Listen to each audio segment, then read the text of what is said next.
Second year arts के economics के सभी छात्रों का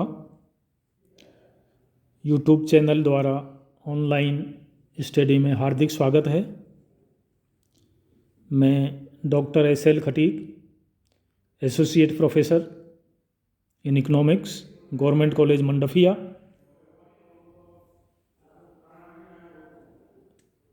मैं आपके जो प्रश्न पत्र है मैक्रो इकोनॉमिक्स, उसका ये पहला वीडियो आज अपलोड कर रहा हूँ। आज मैं केवल मैक्रो इकोनॉमिक्स का एक इंट्रोडक्टरी पार्ट आपको बता रहा हूँ ताकि आगे की इसकी जो भी थेरीज हैं या हम जो अध्ययन करेंगे वो आपको आसानी से समझ में आ सके। जैसा आपने पिछली कक्षा में व्यष्टि अर्थशास्त्र पढ़ा, माइक्रो इकोनॉमिक्स जिसको हम अंग्रेजी में कहते हैं, उस समय भी मैंने आपको ये स्पष्ट किया था कि अर्थशास्त्रियों ने अन्य विषयों की भांति ही अर्थशास्त्र को भी अध्ययन की दृष्टि से सुविधाजनक बनाने के लिए कुछ शाखाओं एवं उपशाखाओं में विभाजित किया है और इसमें इसकी दो शाखाएं प्रमुख हैं। एक व्यष्टि अर्थशास्त्र, दूसरी है समष्टि अर्थशास्त्र। व्यष्टि अर्थशास्त्र का अध्ययन आप प्रथम वर्ष कला में कर चुके हैं। अब आपको अध्ययन करना है समष्टि अर्थशास्त्र का। सबसे पहले इन दोनों में जो मुख्य अंतर है वो आपको समझ में आ जाना चाहिए। व्यष्टि अर्थशास्त्र में हम अर्थशास्त्र की उन आर्थिक समस्याओं का अध्ययन करते हैं जो व्यक्ति या किसी इकाई विशेष से संबंधित होती हैं। जैसे किसी उपभोक्ता को अपनी सीमित आय से अधिकतम संतुष्टि कैसे मिलेगी, कोई उत्पादक कम से कम लागत से अधिक उत्पादन कैसे संभव बना सकता है, कोई फर्म दी हुई कंडीशंस में अपने लाभ को अधिकतम किस प्रकार कर सकती है, इत्यादि जो मैटर है ये व्यष्टि अर्थशास्त्र का विषय है, क्योंकि ये किसी व्यक्ति विशेष या किसी इकाई विशेष का ही अध्ययन करते हैं। इसके विपरीत समष्टि अर्थशास्त्र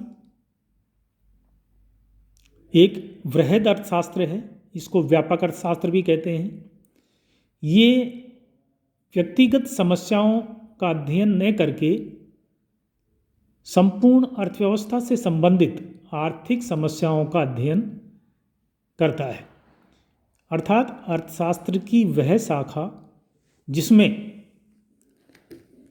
संपूर्ण अर्थव्यवस्था से संबंधित आर्थिक प्रश्नों का समाधान ढूंढा जाता है या आर्थिक समस्याओं का हल निकाला जाता है, उसको हम समष्टि अर्थशास्त्र के नाम से जानते हैं। जैसे एक अर्थव्यवस्था का सामान्य कीमत स्तर किस प्रकार निर्धारित होगा, अर्थव्यवस्था की राष्ट्रीय आय की गणना या उसका अध्ययन, बैंकिंग एवं राजस्व प्रणाली का अध्ययन, एक अर्थव्यवस्था में पूर्ण रोजगार की स्थिति का अध्ययन।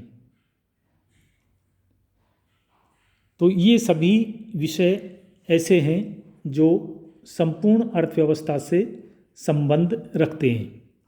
अतः निष्कर्ष रूप में ये कहा जा सकता है कि व्यष्टि अर्थशास्त्र के अंतर्गत तो हम इकाई से संबंधित समस्याओं का अध्ययन करते हैं, जबकि समष्टि अर्थशास्त्र में हम इकाई का अध्ययन न करके संपूर्ण अर्थव्यवस्था से संबंधित आर्थिक समस्याओं का अध्ययन करते हैं।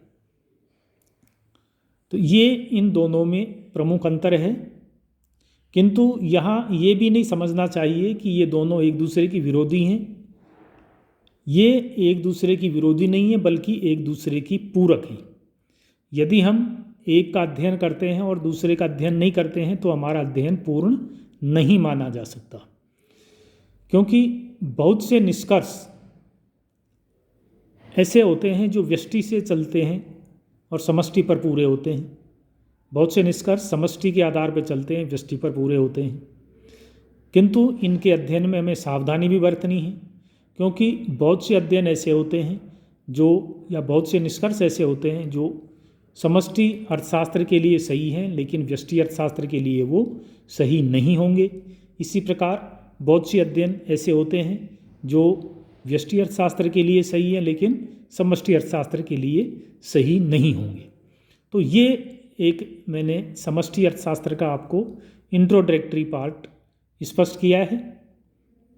अब आगे के वीडियोज़ में मैं टॉपिक वाइज आपको वीडियो अपलोड करूँगा। आपसे अपेक्षा है कि आप नियमित रूप से इन वीडियोज़ का अध्ययन करते रहें, ताकि आने वाली परीक्षा में आप अच्छे अंकों से सफलता अर्जित कर सकें। धन्यवाद।